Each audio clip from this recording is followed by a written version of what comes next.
jangan terjebak oleh orang yang penting praktek, ya, yang penting beramal. Ilmu itu adalah sangat penting. Dan di sini saya akan jelaskan ya tentang rahasia dari ilmu itu. Kalau kita memahami rahasia ini, insya Allah akan mengubah hidup kita.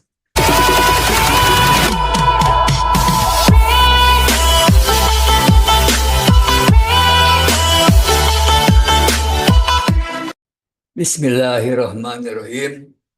Assalamualaikum warahmatullahi wabarakatuh. Waalaikumsalam warahmatullahi wabarakatuh. Alhamdulillah wa syukurillah wa nikmatillah wa la hawla wa la quwata illa billah. Asyhadu an la ilaha illallah wahdahu la syarikalah wa asyhadu anna Muhammadan abduhu wa rasuluh. Amma ba'd. Para pemirsa sekalian, alhamdulillah kita akan lanjutkan podcast kita pada hari ini. Motivator kita, Pak Rahmat, sudah ada di tengah-tengah kita. Mudah-mudahan dengan adanya podcast ini ada manfaatnya bagi kita sekalian. Pada kesempatan ini yang akan dibahas oleh Pak Rahmat yaitu tentang rahasia ilmu untuk mengubah keadaan kita, ya, mengubah nasib kita barangkali ya. Ya memang segala-galanya juga harus pakai ilmu. Sebab kalau kerja tidak pakai ilmu, tentu saja hasilnya itu akan kurang memuaskan. Dan kesempatan ini, ilmu di sini itu bukan sekedar membahas tentang ilmu, tapi ilmu sebagai formula kehidupan. Nah, mari kita dengarkan dari Pak Rahmat, apa makna dari masing-masing huruf tersebut. Rahasia ilmu untuk mengubah hidup Anda supaya menjadi lebih baik. Oke, terima kasih Pak Prof. Kenapa saya mengambil tema tentang ilmu? Mungkin ya kita sudah tahu ya, ada sebuah hadis, mungkin sudah banyak yang hafal, bahkan mungkin anak-anak kita, adik-adik kita juga sudah hafal, yang thalabul ilmi faridatun ala kulli muslimin. Menuntut ilmu itu adalah wajib, fardu, ya, bagi setiap Muslim. Sementara banyak orang yang menganggap enteng tentang ilmu itu. Saya mah nggak suka teori, langsung aja praktek, langsung aja kerja. Ya ibaratnya saya itu langsung sholat, tapi nggak tahu fikih sholat. Nah sholatnya nggak benar. Kalau sholatnya tidak benar, ya tidak akan terima. Ya seperti dalam sebuah hadis ya, Rasulullah mengatakan ada orang yang setelah 60 tahun dia sholatnya nggak diterima. Kenapa ya? Karena sholatnya masih salah. Artinya tidak punya ilmunya. Nah, artinya di sini ilmu itu sangat penting.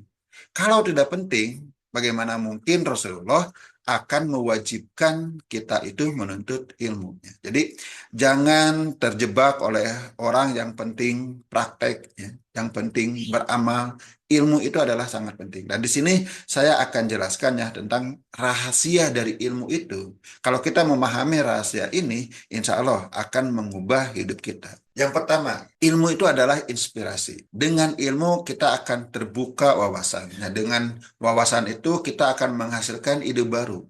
Dalam hal apa? Ya dalam hal bisnis, dalam hal karir, dalam hal berbagai hal. Kita akan menemukan ide-ide baru ya dari inspirasi hasil dari kita membaca, misalnya menonton podcast, menonton video tutorial, membaca buku, membaca artikel, dan sebagainya. Akan mendapatkan ide baru ya dari ilmu kita. Kemudian kita juga akan memiliki pola pikir kreatif. Banyak orang yang bingung untuk meraih ide ya, ide untuk solusi, ide untuk perbaikan, ide untuk peningkatan. Kenapa? Karena wawasannya yang sempit.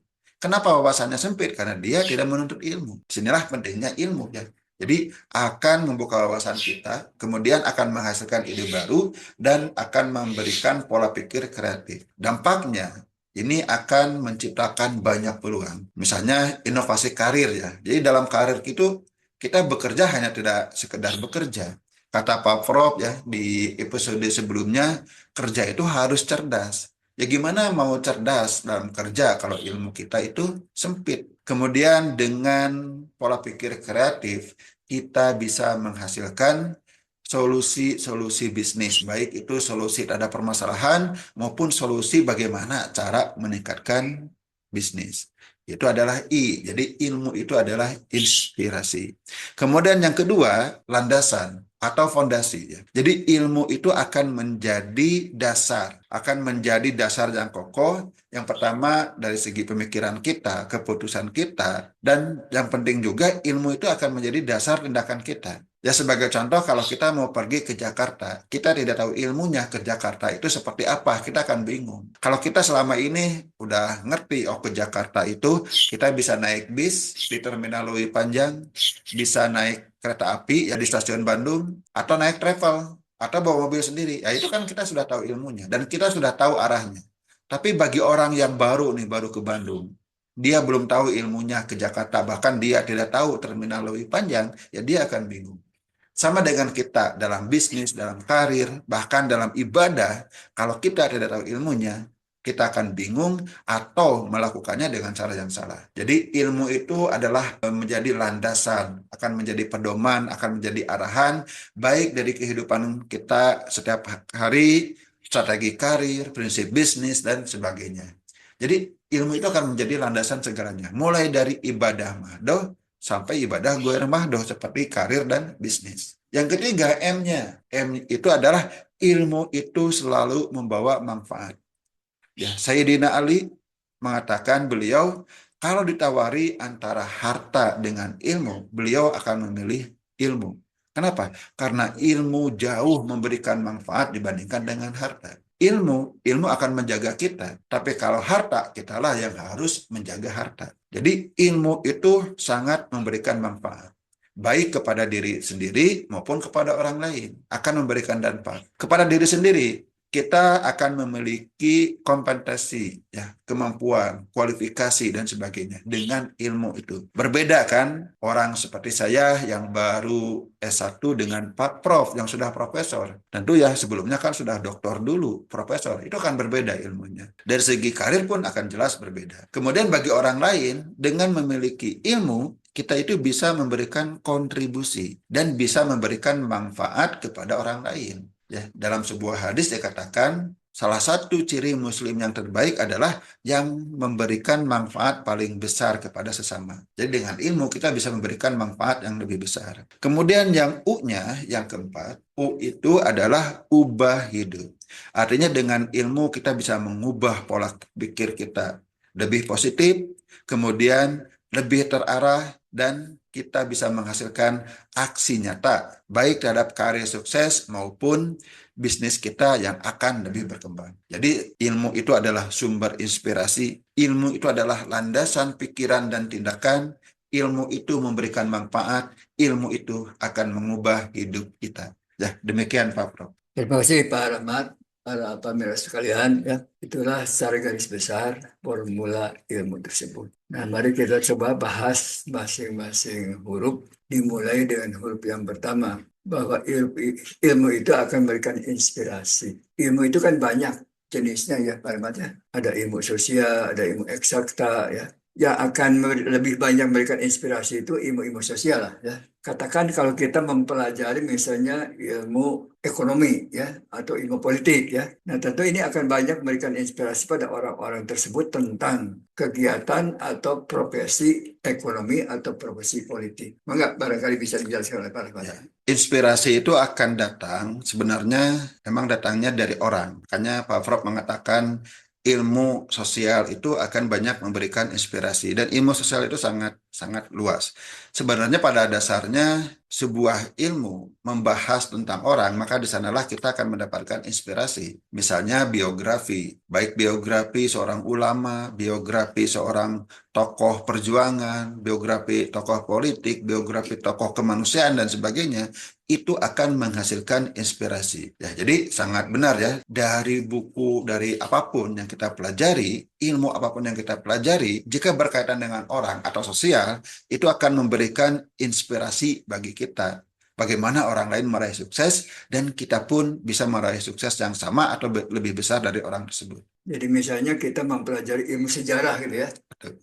dengan membaca sejarah orang-orang dulu ya, apakah dalam bidang agama atau bidang politik dan sebagainya ya, itu kan memberikan inspirasi pada kita ya Iya, betul, Pak. untuk melaksanakan kegiatan pada masa kini. Barangkali bisa dijelaskan ya, di mana inspirasi kita berasal dari katakan hasil studi sejarah kita dari orang-orang masa lalu. Yang pertama dari sejarah itu kita akan mendapatkan hikmah, Pak. Banyak hikmah. Yang kedua, seringkali sejarah itu berulang meskipun dalam bentuk yang berbeda. Dengan kita mendapatkan inspirasi dari para tokoh.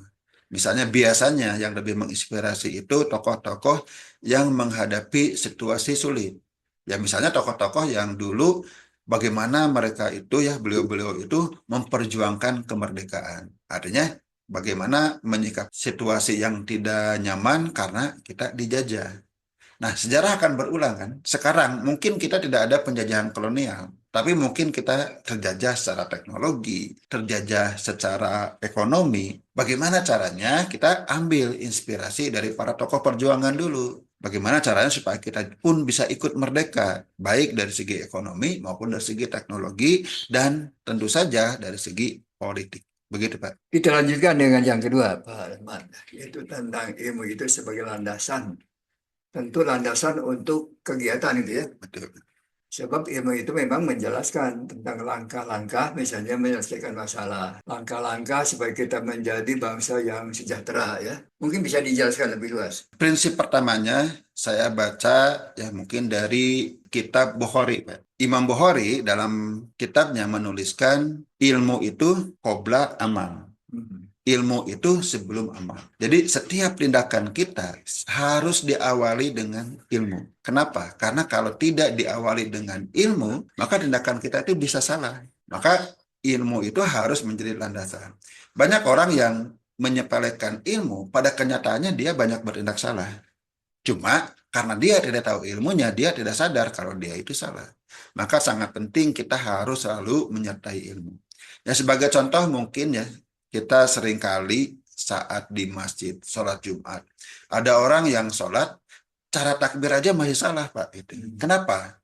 Karena tidak tahu ilmunya.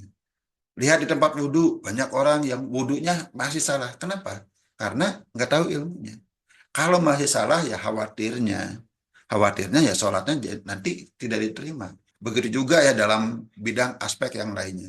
Banyak orang yang misalnya nih, dia itu mau menjalankan bisnis internet atau bisnis online. Karena lihat orang lain posting-posting saja di media sosial, dia ikut-ikutan tanpa tahu ilmunya. Ternyata sudah berbulan-bulan dia posting, produknya nggak laku-laku, Pak. Kenapa? Nggak tahu ilmunya. Karena ya posting di Facebook, posting di Instagram itu ada ilmunya yang sebenarnya. Ngeblog juga ada ilmunya, bikin video ada ilmunya. Nah, jadi semuanya kita harus berlandaskan ilmu. Setiap kali kita menambah ilmu, itulah perubahan, akan membawa perubahan bagi hidup kita. Begitu, Pak. Ya, memang karena pentingnya ilmu, ada hadis yang menyatakan tuntutlah ilmu sejak lahir sampai masuk liang lahat. Betul. Ya. Jadi menuntut ilmu tidak hanya sampai misalnya S3 ya. Setelah S3 juga kita harus terus menuntut ilmu. Karena ilmu Allah itu tidak terbatas, sangat-sangat luas. Ya. Kita lanjutkan dengan bagian yang ketiga, Pak Rahmat, tentang manfaat ilmu. Memang dengan ilmu itu sekarang itu setiap pekerjaan itu bisa lebih dipermudah ya. Komunikasi ya. Dulu mah komunikasi itu dengan gogor-gogokan ya.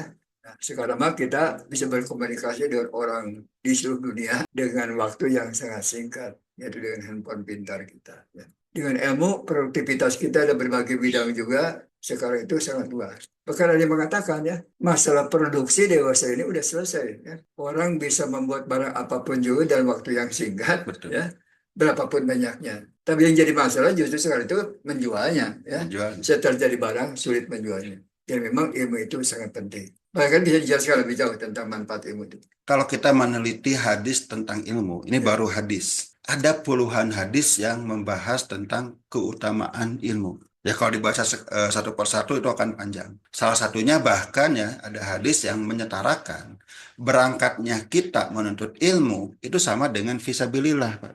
Sama dengan berjihad di medan perang. Itu saking pentingnya ilmu. Bahkan dalam peperangan, seandainya pasukan Rasulullah itu memiliki tawanan, dan di antara tawanan itu ada yang pintar, si tawanan itu boleh bebas, asal dia mengajari dulu kaum muslimin yang belum bisa. Misalnya, ada tawanan yang sudah pintar membaca. Kan zaman Rasulullah masih banyak yang belum bisa membaca, Pak. Tawanan itu boleh bebas asal mengajari dulu kaum muslimin membaca. Kenapa ya? Ilmu itu sangat Jadi bermanfaat. menghargai orang berilmu juga ya. Sangat menghargai, bahkan di kalangan musuh pun Rasulullah menghargai dan diberikan kebebasan asal mau mengajarkan ilmu.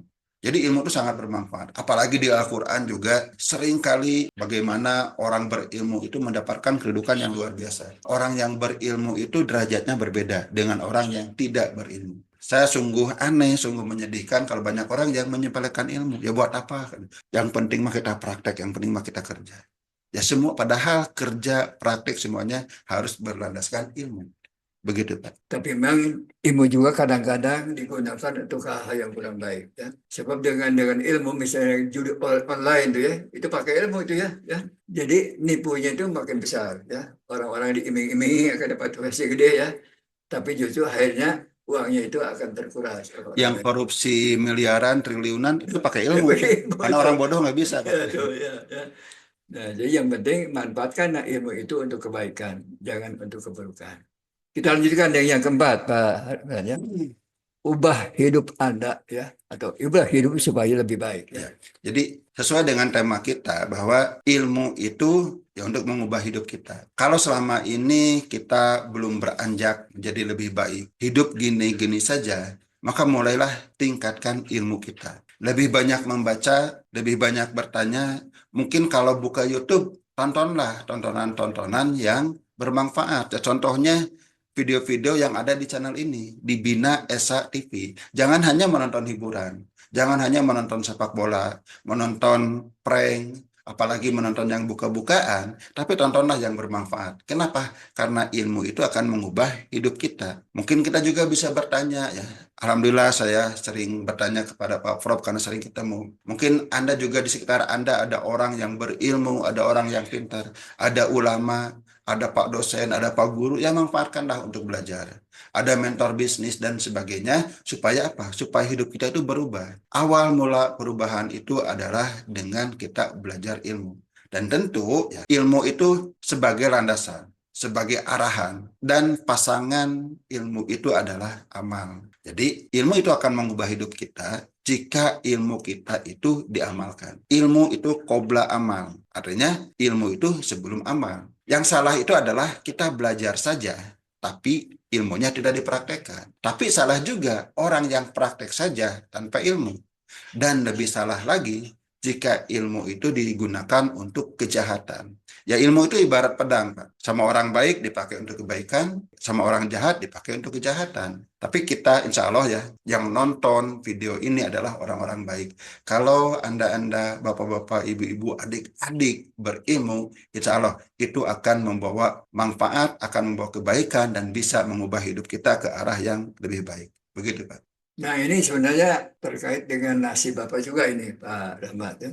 Dengan ditambahnya ilmu, posisi kita menjadi lebih tinggi, seolah-olah gitu ya. Dan pendapatan juga lebih gede gitu ya. Betul. Nah, jadi memang penting sekali kita terus-menerus menuntut ilmu. Kata Nabi, tuntutlah ilmu sejak lahir sampai masuk di akhirat. Mungkin Pak Rahmat bisa menjelaskan yang lebih jauh. Artinya ilmu itulah yang akan mengubah hidup kita.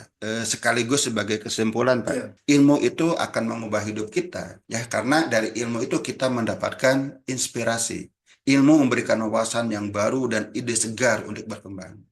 Yang kedua, ilmu akan mengubah hidup kita karena ilmu akan menjadi landasan, akan menjadi pondasi kokoh dalam mengambil keputusan kita. Keputusan kita akan mengambil keputusan yang terbaik. Ilmu itu akan mengubah hidup kita.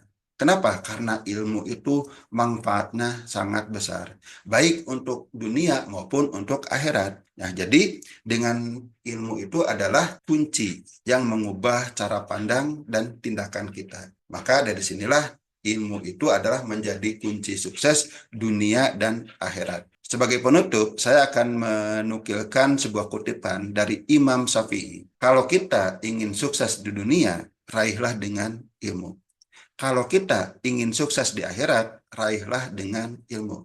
Kalau kita ingin sukses dunia dan akhirat, raihlah dengan ilmu. ya. Demikian Pak, ya sebagai sekaligus sebagai penutup dan kesimpulan dari apa yang kita sampaikan tadi. Terima kasih ya, Pak Rahmat ya. Jadi ilmu itu sangat penting. Hanya memang harus hati-hati, jangan sampai kita menuntut ilmu yang tidak berguna ya. itu akan merusak ya. Jadi mudah-mudahan tayangan dari Pak Rahmat ini ya menginspirasi kita juga ya supaya semua mau belajar sepanjang hayat. Sebab ilmu Allah itu tidak terbatas, sangat-sangat luas ya. Kalau seluruh lautan dijadikan tinta katanya, ya, kemudian pohon-pohonan dijadikan alat tulisnya, ilmu Allah itu tidak akan bisa kita himpun ya. Juga kalau ditambah dengan 10 atau 7 lautan lagi ya, ilmu Allah itu tidak akan bisa kita pelajari. Ilmu Allah itu sangat tidak terbatas, sedangkan kemampuan kita terbatas. Tapi alhamdulillah setiap saat dengan ilmu kita teknologi makin lama makin maju ya. Komunikasi kita juga makin mudah sekarang ya. Juga dalam berdagang sekarang mah tidak usah pergi ke tempat ya. Bisa dengan ilmu dagangan bisa datang ke rumah kita. Itulah barangkali para hadirin sekalian ya, bahasan kita yang tersampaikan oleh Pak Rahmat ya. Mudah-mudahan ada manfaatnya. Mohon maaf atas segala kekurangan kami berdua. Itu aja. Wassalamualaikum warahmatullahi wabarakatuh. Waalaikumsalam warahmatullahi wabarakatuh.